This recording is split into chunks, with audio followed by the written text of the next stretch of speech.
G'day guys. We're going to look at some coils, and we're going to look at the self-resonant frequency of a coil. I'm going to look at that. I have a video I did. Oops, don't want it to fall off. But down there is a 25-inch mono coil, and in front of us here I have the oscilloscope connected, I have a frequency generator connected, and what I'm doing is that I've put a 120 ohm resistor. It doesn't have to be 120 ohms, it could be 10 ohms, 5 ohms, you know, as long as it's not ridiculously high as such. But you know, you want to get a bit of energy into the coil, and what we're doing is we're looking at the voltage drop across the resistor. So this wire here, I'll just move that, this one here is from the signal generator. I've got, it's going to slide off now because I did that. As you can see, I've got the generator negative on one side of the resistor, the positive on the input to the resistor, the oscilloscope probe on the input to the resistor, and the negative is on the oscilloscope probe negative, coil negative, return, braid, whatever you want to call it. And what I do, if I try and generate a signal, which I've got here, I've got the generators over there, it's putting out roughly a couple of volts peak to peak. I'm just going to use a sine wave, and on the oscilloscope, there's our voltage. I'm starting off at 100 hertz. I mean, that's very, very low in frequency, but I'll give you an idea how you work out the resonant frequency. So we've got this control. I'm winding up the frequency, as you can see, and we're still in the hundreds of hertz range. I'm going to have to adjust the time division ratio, else it's going to compress up too much. But as you can see, we're still running 2 volts peak to peak, 2 squares. In the vertical is a volt each, so it's 2 volts sine wave. Okay, I'll go one is a lot faster. We're way down the frequency. Okay, we'll take it up here. Okay, that's 2 kilohertz. And if you look at the level of the sine wave, it's staying constant. But it won't be for long. Oh, we're still at 13 kilohertz. I'll just adjust again. Okay. We're now at 85 kilohertz.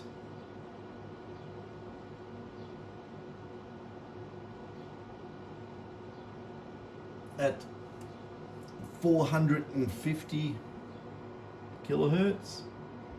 I'm probably going to lose the lock here.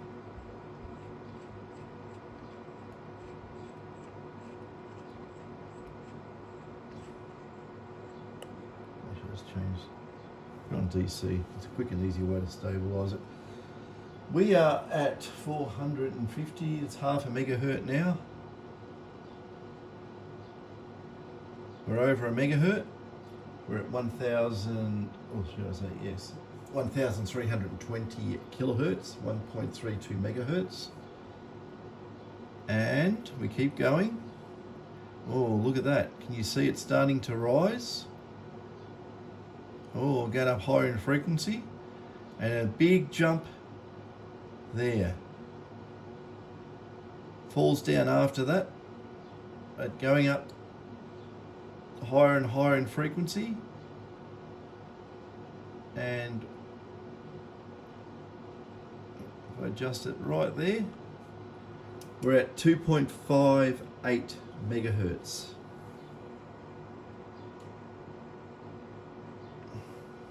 Just adjust the time base.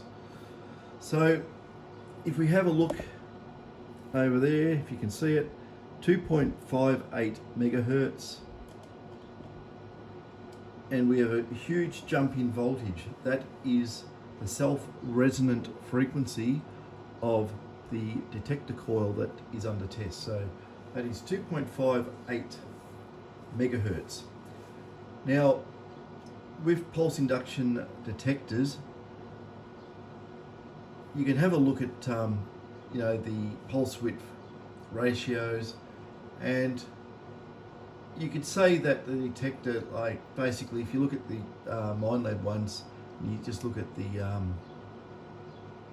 small 15 volt pulses, they're the fastest ones. Oh, so should I say there's actually faster ones using the enhanced mode. There's very, very small pulses. I'm not sure how wide they are. I think it could be about, possibly around about 8 or 10 microseconds. And but the standard modes, 30, 35 odd, 36 microseconds, give or take. And you're looking at frequencies of, just a few tens of kilohertz, 20 probably, maybe, if you look at it as a continuous train of pulses, you could probably, say that about 30 kilohertz would be the highest, and average on these things is about 15 or so kilohertz, and long pulses are lower again. But the critical thing is you need to have the self-resonant frequency of the coil above the operating frequency of the detector. And at 2.58 megahertz for its self-resonant frequency, that is way above where it needs to be. That's very, very high. So let's have a look at the small coil and see where that lives. So I'll just unplug. Yeah. I'll put the action cam down here. I'll just unplug that.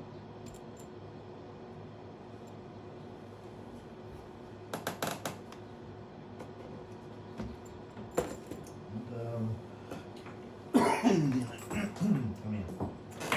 It's a small coil. Stick it on the table.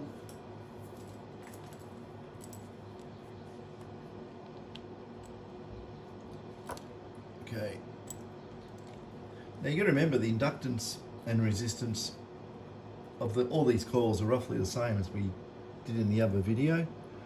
But if I look at that, and up it goes.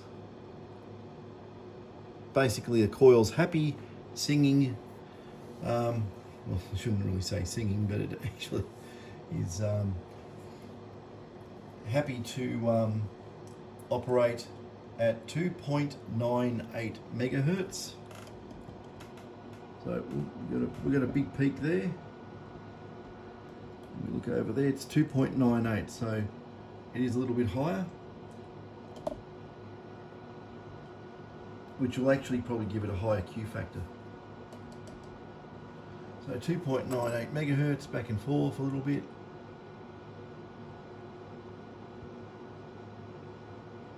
Oops, there we go. About there. Absolutely peaks. Peak it very carefully. Not that it's terribly critical. It actually peaks at around 3 megahertz, 3.02 megahertz. So it's a very, very, very good coil. If you actually do this with a coil and you've got, water in your windings and that, you'll never get frequencies, self-resonant frequencies that high. They'll be low, and possibly even the coil doesn't work at all. So what else can we do with this? Say if we get looking for a big piece of metal or something around here. Use a detector case. But I don't know if you can notice that much. I'm putting a whole detector case on the coil, and it's just dropping it ever so slightly. So yeah, like I say, I'm just putting a whole detector case on the coil. So it's a good way of testing your coils to make sure they're operating correctly. And the higher you get your self-resonant frequency, that normally translates into a better coil.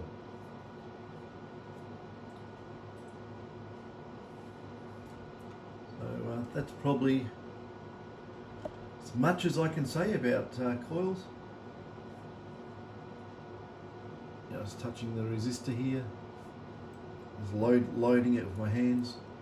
You can see just loading it there. Can't do two at once, can I? Or maybe. There we go. So you know, you can lick your fingers, stick it across the coil. Look at that. Kills it. So just a wet thumb. Can you imagine if you got water in your windings?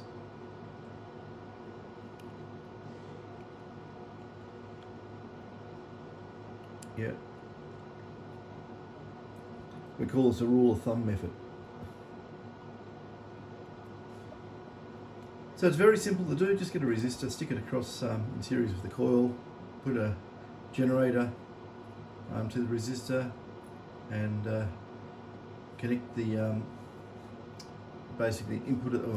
Oh, a bit of show. Input of the generator, that side of the resistor. Stick the earth that side of the resistor, so you can measure a drop across it with the oscilloscope probe, and just hook the other ground point onto your oscilloscope probe there. You can see what's going on. I have actually done some coils, the early coils, and a lot of them only had self-resonant frequencies of about 0.5 megahertz. So when you look at that, coils have come a long way from the old days. I think that the old dustbin lid type coils, which were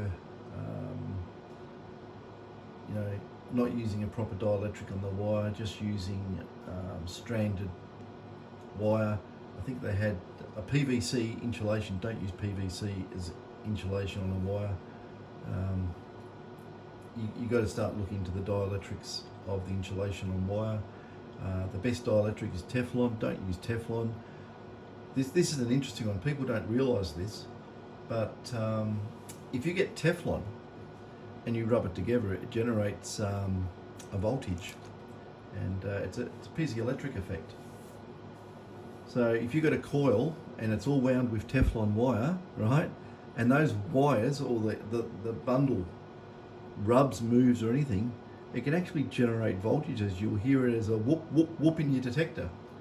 So the best insulation for your wires is actually air. And because you can't have the wires in a coil supported by air, the next best insulation is actually something like cotton. And cotton has a very, very low dielectric constant. It's very close to air. It's just a little bit over 1. But the trouble with cotton is that it can absorb moisture, and your dielectric factor, which your losses and so forth, and everything will go down the proverbial chute, and you'll have a non-functioning coil. So what else do we look at? We start looking at low dissipation and very low dielectric constants with polypropylene. Polypropylene is one of the best to use. I think it's got a dielectric constant of about 2.1. Then you've got polyethylene, and then you've got rubber-coated wire is one of the worst you could ever use. It probably have a dielectric constant of about 6 or something, and yeah, it's a lot of tricks in making coils that work really well. You've got to know what you're doing. You just can't get any old wire and wind it together and say, oh, she's right. You've got to be careful with your shielding. Your shielding can't be too conductive. It can't be too light, or or extremely resistive. I think for memory, any coil that is painted with something, a carbon based compound, or graphite and carbons, they're fine to use. You're looking, God, if I remember, I haven't done a painted coil for so long, but you're looking probably maybe, it really escapes me what it was, but if you actually get your multimeter leads and stick it on the coil a centimetre apart, I think for memory you should be getting something like maybe 80 to 120 ohms. You don't want to start going too high, and you don't want to go too low. There's reasons for both. And don't use anything with nickel in it. Nickel is ferrous, and your detector coil won't work. It'd be like detecting a continuous metal target all the time. In other words, the coil will go deaf. So you've got to use your carbon-based materials, graphites. There's commercial mixtures available, and they will do the job. So, yeah.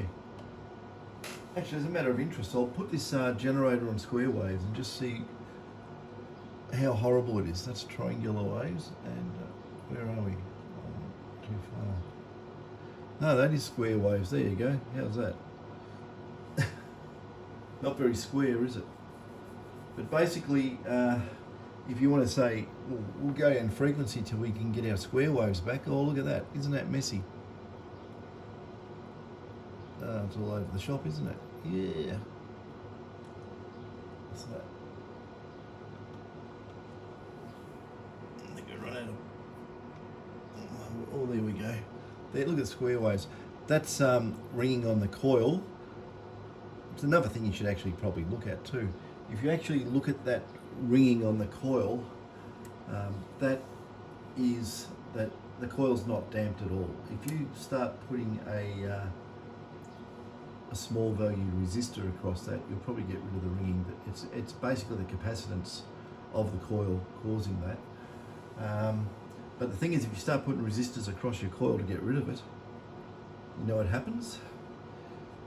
You'll lose your receive signal. So you've got to be careful what you do. Okay, we'll go down in frequency a bit and just have a look at this. Where are we? Yeah, where am I there? It's cleaning up. There's a couple of little spikes, little overshoots. I wouldn't worry about that. But if we go up and you want to say, well, how clean is the coil hitting it with a square wave?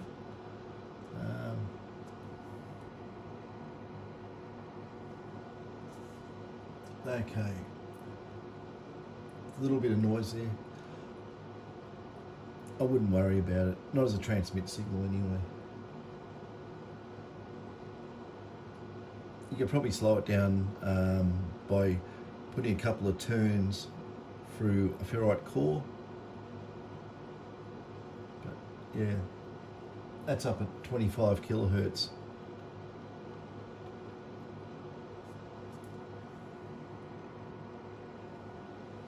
But shoving square waves into a reactance is definitely going to cause waveform distortion, all sorts of ringing. But that's all part of the parcel of what goes on. As soon as you go to a sine wave, it doesn't care less. It's a nice transition in and out. and very, very clean. So there's a bit more information on coils. If you really want to get rid of that square wave ringing for whatever reason, you need to space the wires of the coil further apart. And the rule of thumb to make a really good coil, I've been through this exercise many times, but if you look at the diameter of the wire, the whole the strand of wire as such, and you get the diameter of the wire and halve it, that's how thick you should have your insulation on your wire. So if you do that and the next wire's, literally the diameter of the wire apart, it greatly reduces the interwinding capacitance, makes for a very, very fast coil. The other thing to take into account too is the shielding, the placement of your shielding, how close it is to the winding as well, how it's structured. And if you actually, this is where you get a benefit but you get losses. If you make the shielding too far away from the coil bundle, it lifts the coil away from the ground. So it's going to be less sensitive to small gold, or any gold for that matter, or any targets. And you bring it too close, you start increasing the capacitance of the coil bundle to the shield. And that has an effect too on self-resonance. Okay, I think that's all there is. So if you want to do tests with coils, you can copy that. You don't have to use the exact same resistor values I used or anything like that. Just, if you have enough grunt into the coil, you can measure it with just a 0.1 ohm in there. Measure across it. You just need to go down and start looking probably in the millivolt scale on the oscilloscope. Anyway, that's a little bit more on coils. There is more to it, but if I start giving away all the trade secrets, well, what benefits that? There are other things to take into account, but we'll save them for another day. Okay, catch us.